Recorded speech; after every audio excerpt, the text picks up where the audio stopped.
in Central South Carolina. Thank you to Donnie and Angie at Arden's Burger and Grill. Don't forget to go by there and try their new world famous Paladin Burger. If you haven't had it, you got to go get it. It is yummy. It is, I'm telling you, blueberry barbecue sauce, onion ring, smoked Gouda cheese, bacon. It is a taste to be tried, and you will love it. That's Artensburg Grill in Central South Carolina location only. And don't forget double dip wings. Don't forget the meat and three on Sundays. And normally we're doing this show on Mondays, but we're doing it on Thursday because Monday, of course, was New Year's Day. Lots of football. If you love football, make sure you pay attention to my co-host in crime. He's got all of your football on his channel. We are talking about none other than Mr. Ref Brandon. How we doing today, Brandon? I am absolutely fantastic. It's a terrific Thursday. How are you doing, Jay? We're doing good. Ready to get this podcast on the roll. First of all, Brandon, New Year. How did you celebrate New Year's Day? Had to work, so went to work. So it was a normal day for me, and then I came home and I watched the Alabama and Michigan game, and then I watched Monday Night Raw. All righty. Well, folks, we're going to get right to it. This is going to be an action-packed show. We got a lot to get to go over. And first of all, we're going to go over AEW World's End 2023. Of course, that happened this past weekend. And Brandon, actually, before we get to that, I need to find out. Tell us what you did this past weekend. Actually, believe it or not, since it was the 5th weekend of the month, and there's not normally a lot of weeks in a year where there's 5 weekends in a month, I didn't have a show Saturday or Sunday, so I took the whole weekend off. So I watched college football all day long on Saturday, and then Sunday we had family time. Yeah, you can't beat that. You got to have that family time, right? That's right. All right, well, let's get into it. Let's get into AEW World's End 2023. Of course, the 0 hour part of the show, which normally is reserved for MJF and the ROH World Tag Team titles. We've, of course, found out on Dynamite that they had lost those titles, MJF and Samoa Joe, thanks to Samoa Joe turning on MJF, and thanks to the quote devil making an agreement with Samoa Joe. Thanks for your services. So we start off with Chris Statlander versus Willow Nightingale. Now, we didn't get to give our predictions on this particular show because a lot of this did not happen until last second as far as some of the matches that were signed. So, Brandon, what was your thoughts on this particular match? Willow Nightingale defeats Chris Statlander. I'm a huge fan of Willow Nightingale, so just about any match she's in, I'm going to be impressed with just because she's part of it. But I'm just not a big fan of the whole Chris Statlander gimmick she has, but I like Willow a lot. Well, Willow got Statlander and beat her in this match, and it seems like Statlander's on a free fall. She lost, of course, to her title, and now she's lost to Willow Nightingale. So I don't understand the process here, unless they're setting up for Mercedes Moné to show up. But of course, we found out this coming Wednesday that someone else decided to show up. So. Next thing we do is we go to the 20-man Battle Royal with the winner receiving a TNT Championship match anytime, anywhere, and this would come into play at the end of the night. The official result, Killswitch lasting eliminated Trent Beretta to win the Battle Royal. Thoughts on this match? Well, actually enjoyed Kill Switch winning the whole thing until we found out during the main show why he won it, which that part I don't understand. We'll talk about that later on. Yep. Having Kill Switch and Trent Brett at the end was kind of a different taste. That's normally two that you would not see at the end. But needless to say, Kill Switch wins. He gets the TNT Championship match anytime, anywhere. And like we said, we'll bring more into that. FTW rules match for the FTW Championship. Hook versus Wheeler Yuta. And Hook defeats Wheeler Yuta via submission to retain the FTW Championship. What do you think? On a scale of 1 to 10, I give it about a 6. Give it about a 6. You wasn't too happy with the match? No, I mean, it wasn't that the match was bad. It's just I'm not really a fan of either guy. Yeah, well, you got to stop doing that now.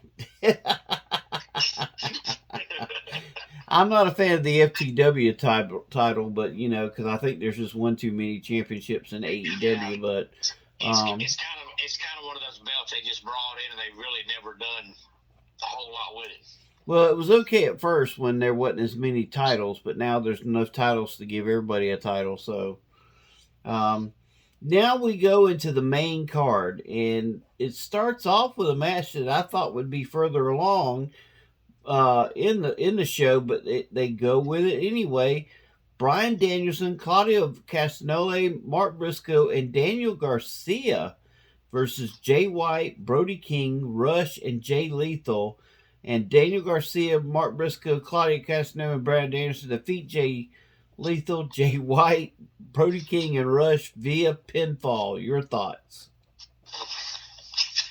A phenomenal match, great match, and I'm glad to see Mark Briscoe finally get a win, even though it wasn't in a one-on-one match. But I thought when Jay got killed in that car wreck that that was their chance for them to really push Mark Briscoe as a singles wrestler, and they've never done it. He had his time, he had his chance, and they didn't book him right at all. So I'm glad to see him finally pick up a win. And Daniel Garcia, the fans are really getting behind him. That's something else that we're not used to seeing. Yeah. Hopefully it goes. Hopefully they end up doing something with him too. Yeah. All right, then we go from that match to the AEW Women's World Championship. Toni Storm versus Riho. Toni Storm beats Riho by pinfall to retain her AEW Women's World Championship. This match I would have to give a B. What was your thoughts? Yeah, I was just fixing to say before you said B that match on a scale of 1 to 10, I'd probably give it a 5 or 6. It wasn't terrible, and most of Toni Storm's matches are good, but this match just didn't flow right. Yeah, and then we go from this match to a match that basically changed everything. Of course, we're going to talk about it, and that's Andrade versus Miro. And Miro gets the win thanks to CJ Perry pulling a quick one on Andrade. Of course, we find out later that night in the media scrub that Andrade is no longer with AEW. Yeah, it was only a matter of time before they somehow, some way got Alana and Miro together, CJ, whatever you want to call her. But I've thought all along that if Charlotte didn't leave WWE, it was only a matter of time before Andrade went back.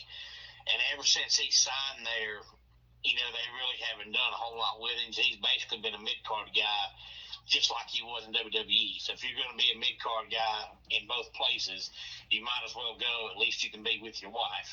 So I thought all along he'd probably end up going back, and I guess now it's time.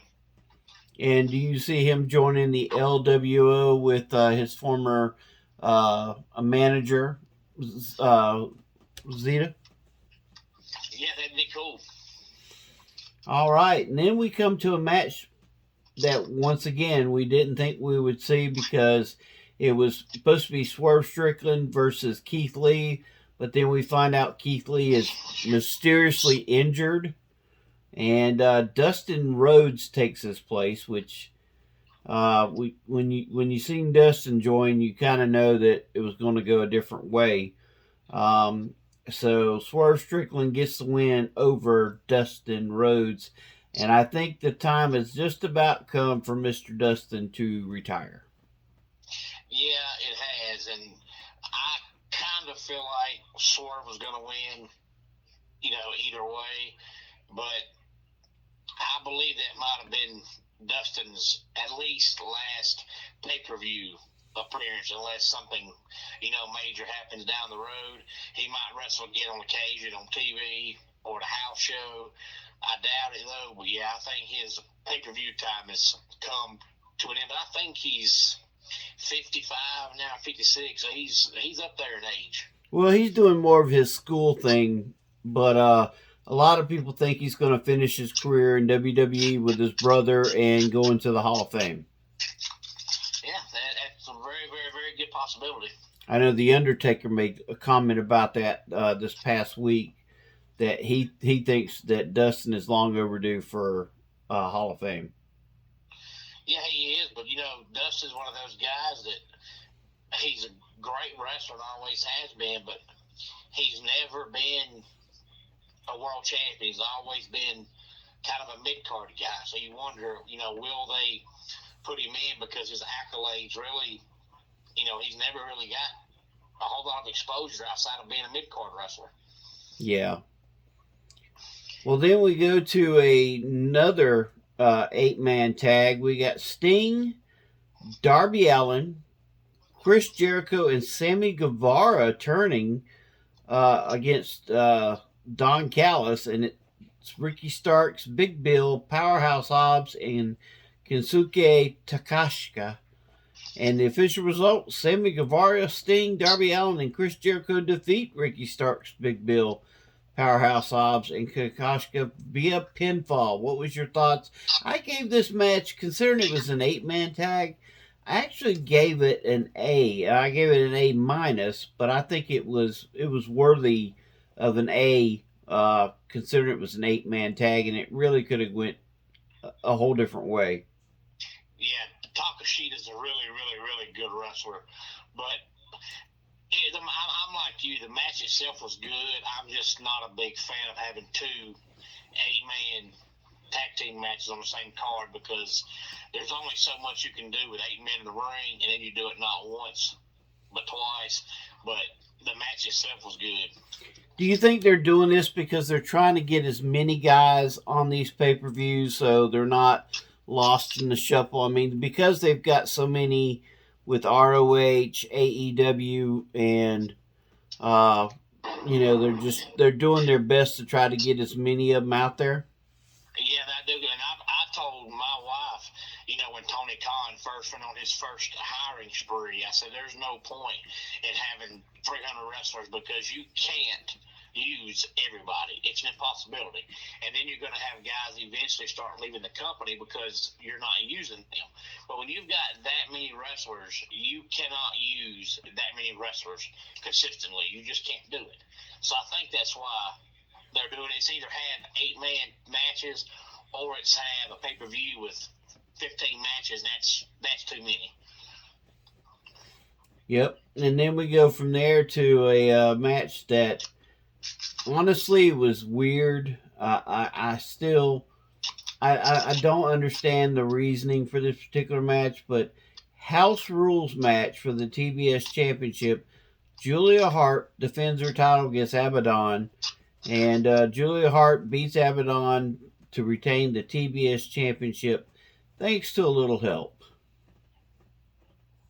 Yeah, I'm a big fan of Julia Hart, but that whole match and the concept and the match itself, it's kind of like the first female match of the night. It just just didn't get. It didn't work right. Something was missing.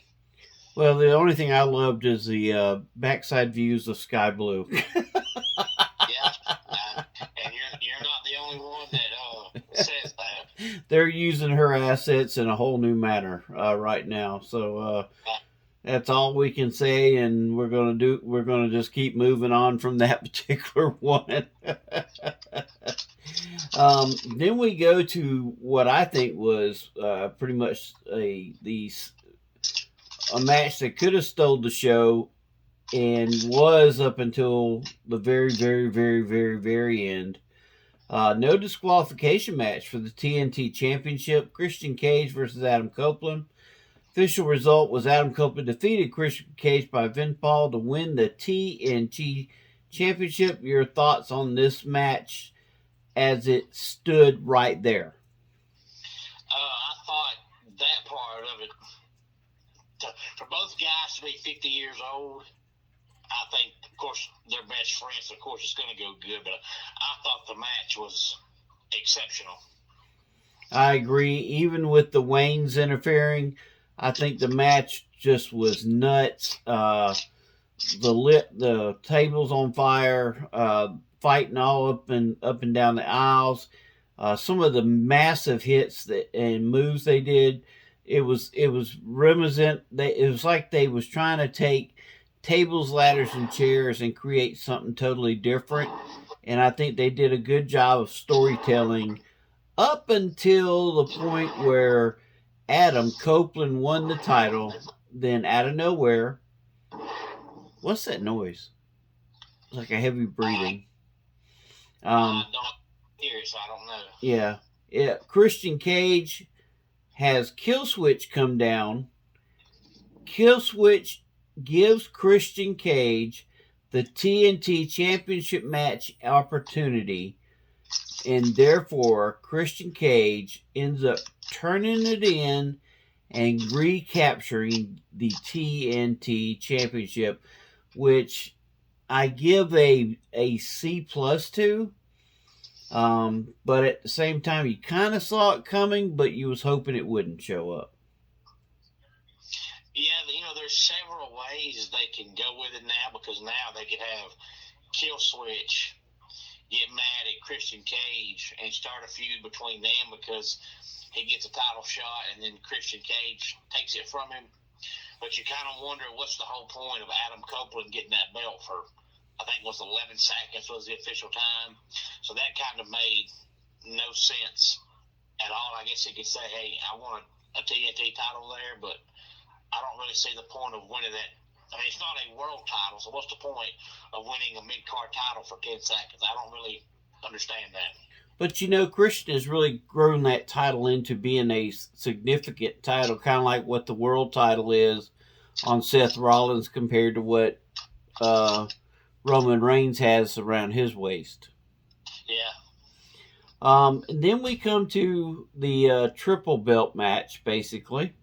The Continental Classic final for the ROH NJPW Strong Openweight and the inaugural AEW Continental Championship. Jon Moxley versus Eddie Kingston. Eddie Kingston defeats Jon Moxley for the first time in his career and wins the Continental Classic. And after it was all said and done, they shook hands. The match itself, of course, anytime Moxley loses, I'm happy. But the match itself was good until the finish. I didn't understand the finish at all. But up until then, I thought the match was good. Yep, I actually gave it an A, not an A plus, or I should say an A minus. I gave it. I think it just could have been a little bit better. But then we go to the MJF versus Samoa Joe championship match, and we finally find out that the devil is none other than Mr. Adam Cole, baby, which we kind of figured out based on the guys that won the ROH tag titles, which was the Kingdom. Yeah, it kind of makes me wonder, and I guess we'll never know because they're not going to tell you, but for the long-time wrestling fans, you can recall back in the day when WCW had that Black Scorpion storyline. It was originally like, I'd say 30 guys differently throughout the storyline, and it ended up being Ric Flair, and it wasn't supposed to be Ric Flair, but ended up being that way. And then when WWE had the Retribution storyline, it started out with 50 guys and then narrowed down to like 4. This thing going on so long makes me wonder if Adam Cole was the original devil from the get-go, because if so, why did it take basically a whole year to reveal that? If Adam Cole was their original plan, there was no reason for it to go as long as it did. So I kind of wonder either Adam Cole's injury put it on hold or that wasn't the original plan, but we'll never know. All right, and then we go to this coming Wednesday night, and the one that was the surprise is Miss Deanna Pizarro parted ways with Impact Wrestling. She was supposed to be signing with the WWE, but then it fell through, and it didn't take Tony Khan long. He signs her, and she made a huge impact on Maria May's in-ring debut and announced she was all elite, sending Tony Storm a big warning that she is coming after that AEW World Ladies Championship. Yeah, and a comment about the MJF Samoa Joe match was AEW has now taken MJF off of their official roster on their AEW website. But MJF has said forever that 2024 was going to be a bidding war for him and WWE and AEW. I think he's re-signed with AEW myself, but I think this is just part of his storyline he's been talking about for over a year now. I don't think he's actually leaving AEW, but he is taking time off now because of an injury. So now, it might actually look like there is a bidding war going on because he's going to be off TV for a while because of injuries. I don't know if he'll actually just be off altogether or if he's just going to show up on occasion and do promos, but maybe he'll be off, for at least 3-4 months to give himself time to actually heal. But I'm glad to see Samoa Joe get a title run, because it might be his last one. And I'm a big fan of Deonna Purrazzo. Deonna Purrazzo is actually a really, really, really good wrestler. I agree with you wholeheartedly. I think long as Tony Khan uses her correctly, this could be a huge setup for Mercedes Moné, who they're now saying could be going to the WWE. I tell you, there's been so many backline storylines. We're not sure where everybody's going, but it's definitely looking good for Deonna. And then one, like you were saying, MJF is going to be doing some. He's having shoulder surgery, for what I understand, next week. They don't know how long he's going to be out. They're talking 3 to 7 months to let him heal correctly. He's been a huge workhorse with a lot of guys injured. So I think it's only right they give him that time to heal. And maybe, like you said, he is re-signed and everything's good to go. Yeah, I think he's re-signed with him. He just ain't going to come out and say that because he's been claiming this was the bidding war years, and now he's going to make it look like it actually is. I think he's re-signed with him. Now, in the world of racing, we do want to report that we lost a legend. Cale Yarborough passed since the last time we talked, Brandon. I knew Cale by the simple fact my uncle, Hal Jacobs, used to be in his pit crew back when he used to drive the 28 car Hardys. And I was able to enjoy a lot of NASCAR through my uncle, and we just want to wish him and his family our love and support and prayers. And NASCAR Nation, I know Cale was a hardball. He was not afraid to get up in Richard Petty's face or anybody else's face, and of course, no one can forget him and the Allisons fighting on the back when Petty won, and they wrecked up in the back corner of Daytona. So, but anyway, we just want to make sure we announce that and not forget about that. Brandon, you want to give a little where you're going to be this weekend and everything before we get out of here? Yeah, I got two shows this weekend. Saturday night, I'm going to OSWA, which I haven't been to in probably a year or close to it, but I'm going there Saturday night, and that's at 205 Commerce Parkway in Cornelia, Georgia. And the man that my wife manages at SWA Tower, he wrestles at OSWA. He is their ultimate champion, and they have their bell time at 7 o'clock, and the doors open at 6 o'clock. And then a Sunday afternoon, I'll be back at UWF, which is 6687 Highway 72 West Colbert, Georgia. This show is called Resurgence, and the doors open at 4 o'clock Sunday afternoon, and bell time is 4:30 Sunday afternoon. So Saturday night, Cornelia, Sunday afternoon, Colbert.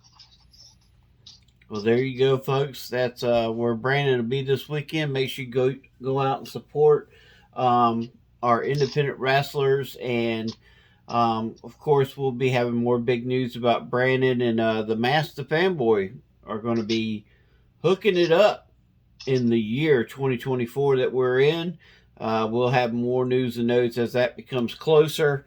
Also, who their tag team partners will be. We're going to have some fun with that. A lot of names being thrown out there, a lot of legends being thrown out there. So, never know what's going to happen with that. But looking forward to hearing more about that. 2024 is going to be a great year for Rasslin and Racing. So many great things are happening, and we just want to thank all you fans for a banner year last year. More listeners than we had the year before, and that's all because of you. We just want to appreciate each and every one of you for supporting Rasslin Racing. Make sure you go out and support Brandon on his YouTube show, which is Ref Brandon and the Todd family. There you go. I know some people been on there asking for things, and we'll definitely keep posted to Ref Brandon the Todd family. Make sure you watch him each and every day. He has something on there, mostly football, but he does do baseball, wrestling, racing, you name it. He does it all on his show. And then Wednesday is his top 10 list. Make sure you comment on all the other days and say, hey, Ref, I'd love for you to give me a top 10 on your best movies and so forth. He might not do it the following week, but he will get to it as soon as he can. So, anyway, we want to thank Donnie and Angie at Ardensburg Grill in Central South Carolina for sponsoring our show. We also want to thank Pepsi Cola. We also want to thank TrueVictory.com. Make sure you go to TrueVictory.com, use code TheFanboys, and save 15% at checkout, except for when you're getting the $10 gift card. You cannot use it on that. But we also want to thank Upstate Physical Therapy in Anderson, South Carolina.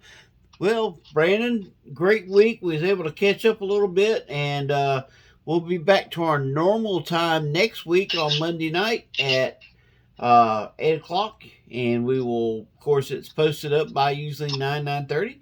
We want to thank everybody for listening to Rasslin and Racing. This has been Jay. He's Ref Brandon, and this has been the Fanboys production.